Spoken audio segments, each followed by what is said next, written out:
So in this presentation, I'll be talking about the topic of porn and the ethical issues, the where did it come from, and also what would life be like without it. So pornography refers to graphic sexual images that are meant to be sexually arousing. There's always the question, where did it come from? Well, it started in early works of literature. In 1524, the first book of erotic engravings was published, and in 1748, John Cleand wrote the erotic novel Memoirs of a Woman of Pleasure, later known as Fanny Hill. But getting this material out wasn't easy. Much of the book was censored out because people had different views about what should be public knowledge about people's sexual lives and what shouldn't. More modern day examples of this literature would be Playboy, Penthouse, and Hustler. These books and magazines made dime store novels with romantic and often steamy sexual scenes available to everyone. Many corporations benefited from using sex in their marketing and advertising, such as Victoria's Secrets with their models slash angels prancing around in lingerie, and Abercrombie and Fitch with their half-naked models that can be seen plastered on billboards and storefronts. I always knew that the topic of pornography can cause some controversy, but until I read the book, I really didn't know to what extent. I realized that many people had different views about what should be viewed as private and public material, and these would cause such things as boundary disputes, which are conflicts over the meaning and mortality of sex, what is sex, and what counts as sex acts. When sex is appropriate and with whom. These disputes are also conflicts over the meaning of society assigns to marriage in the family, work, and private and public spheres. Many people use porn as an escape from their everyday lives because it's a quick way to fulfill needs and desires that are otherwise not fulfilled. For men especially, porn can be a daily activity. According to an article that I read online, Why Men Like Porn, men's brains are hardwired for easy arousal so that men are ready for sex whenever the opportunity knocks. A proportion of a species thing with online porn so readily at hand. Vicarious opportunities cue the mirror neurons, which are ever present, which are neurons inside of men's brains that gets them excited for this kind of activity so that when it might come, it's very easy for them to get into it. It's also said that there's also one theory that holds that mirror neurons and brain cells fire up when this action is performed as well as it observed. It plays an important role in the arousal of a man's penis. And the overall goal of porn is to provide, again, pleasure and fulfill the need of the users. However, some people don't view pornography the same way that others do besides fulfilling needs, so it can indirectly discriminate against certain genders. Now, this is where we get into the ethical problems that porn has that I wasn't even made aware of until I started to read this book. So in the 1980s, the feminist movement started to focus more on violence against women, and they incorporated porn to their agenda. A lot of the feminists view porn as very discriminatory because they thought it devalued women in a way such as men always played a dominant role in such porn scenes and in the porn industry that it made women very submissive and not really have a strong ground in that format. They wanted to expose the deep hatred that they believed the essentials meaning of porn provided. Two very important prominent feminists were Catherine McCannon and Andrea Dworkin. They drafted legislation aimed at allowing civil suits to be brought against porn manufacturers on the grounds of gender discrimination. The law would allow women to file a complaint for contemporary damages. Porn was clearly a demeaning or violent towards women, and it should be removed.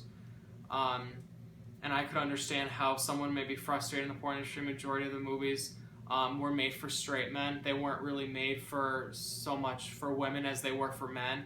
So it was really about just pleasing the man. It really wasn't about the woman. However, there were some feminists that supported the porn industry because they defended porn not only as free speech right, but also as a tool for promoting a culture of erotic choice and variation. in a quote from the book, porn can also be defended on the grounds of promoting women empowerment. Porn often presents as erotically aggressive as lusty individuals who can and should pursue their own sexual fantasies. Porn actors are not afraid to go there with themselves, touch themselves, feel themselves, explore different parts of their bodies. Often porn, women step forward as sexually provocative and naughty in ways that mock the normal everyday good girl. And although the porn industry in some aspects can paint a picture of a woman as being just a sex object, I personally believe that the porn industry can also paint a woman as being very confident with her body to go on screen and show everybody, you know, everything that she has and feel good enough to do what she has to do to, you know, make money or be as comfortable as she can be for the moments of the film or in a picture or whatever the case may be. So now we're going to look more into how sex and culture can help us understand this issue of porn. So porn has really affected our culture in many different ways. Most ways will revolve around many different core cases, which look at obscenity, which is very important in porn, because obscenity will view porn as, you know, what's too obscene and what's not too obscene. And one of the cases that helped decide this was Miller versus California. Now, Marvin Miller basically in 1971 sent out brochures advertising books and films that graphically depicted sexual activity between a man and a woman. He sent these brochures out to a large group of restaurant owners, and one day a woman and her son who received this brochure opened it up and were very shocked about what they saw, called the police, and filed a report.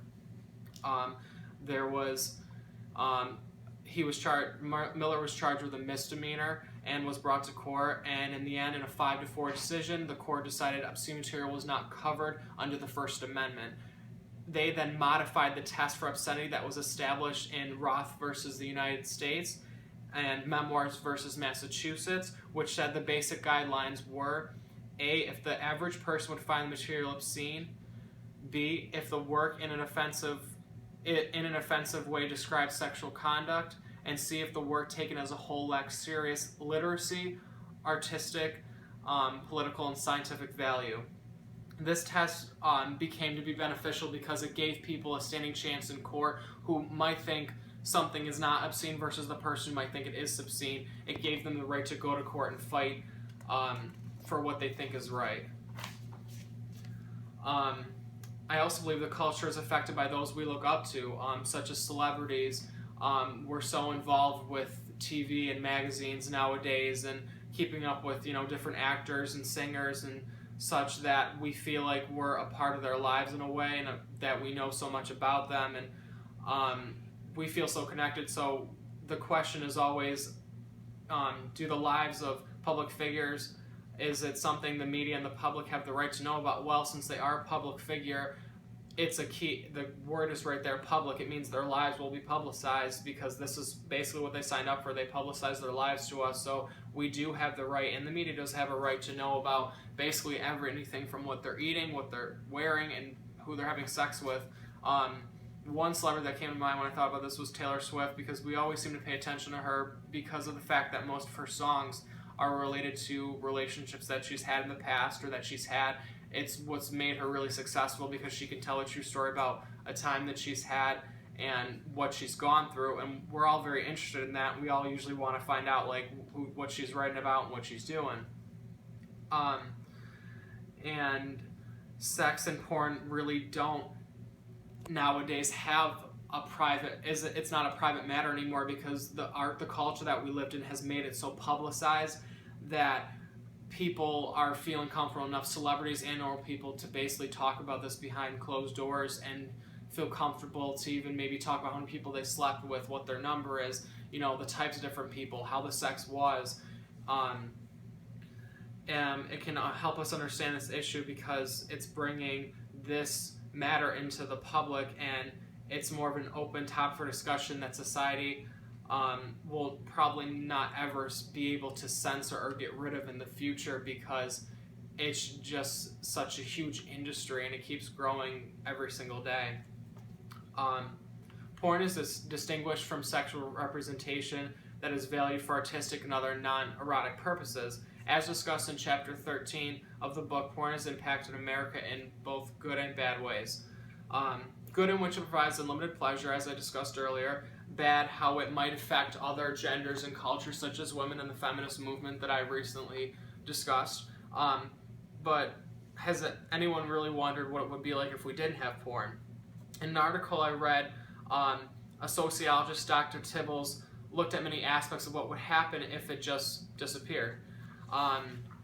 One question she basically answered, which is the main one, what would life be like without porn? And she simply put it, there will always be erotic representation. There are cravings and chalk drawings in caves on the other sides of the planet of people in different sex positions. Us wanting to visually represent sex has been around since humans have been around, and porn is just another medium to do that. I don't think it's possible for there to be another erotic representation. And then another question she looked at was, what happened if it was just cut off one day? And she basically answered it such as, if you limit people's ability to safely create and legally and within a community that has checks and balances, that brings so much danger and so many problems for workers in the industry and consumers who want to see it. Right now, when people watch porn legally made, they know that they are watching consensual sex on a set run by professionals. That's not to say that every set is perfect, but consumers who watch that consent and know what people are working on and they know that the people who are on these sets want to be there. They signed up for this. It's their job. They show up. The internet has made porn so accessible nowadays that it's really hard to ever not be able to find it. I mean, just any word that you type into Google can basically find some type of fantasy that somebody likes or a certain thing that somebody likes to do, so it's really hard to cover that up. And there's a statistic shown that I found in this article that was titled, "The Internet Wouldn't Exist Without Porn." Around 30% worldwide internet traffic is porn. So that means, people can access this any given time of the day, and it really can never be just pushed away at all. And then Diane Abbott, which was also a Labor MP and shadow minister for the public health that spoke in this article as well, did a quote that said, "Porn is the biggest driver of traffic on Google. You cannot allow the industry to drive the pace of change. So much money is riding on what happens." So basically what I got from that quote is that it's always going to be around. It's not going to go anywhere. And many industries profit off porn because it helps them. And the internet is one of the biggest industries where porn can be viewed and seen. So I think it's hard to ever say that it's ever going to be disappeared or censored out.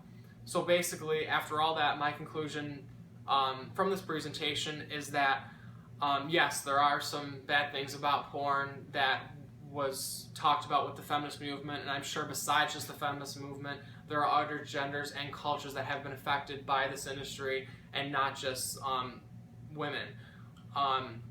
But porn is also another way of self-expression. Some people who aren't in relationships need porn to fulfill needs and fantasies that they're not otherwise giving, and it can also fulfill a void for someone who may feel lonely or just needs that sexual attention for maybe 5-10 minutes, even an hour a day. So I really view porn as something helpful, a stress reliever for someone who isn't fortunate enough to find that other person in their life to fulfill these needs for them. So overall, I view porn as something that is beneficial to society. People may disagree with that, but I think porn will always be around and is something that should be embraced, and that's something that we should feel comfortable talking about in the right format.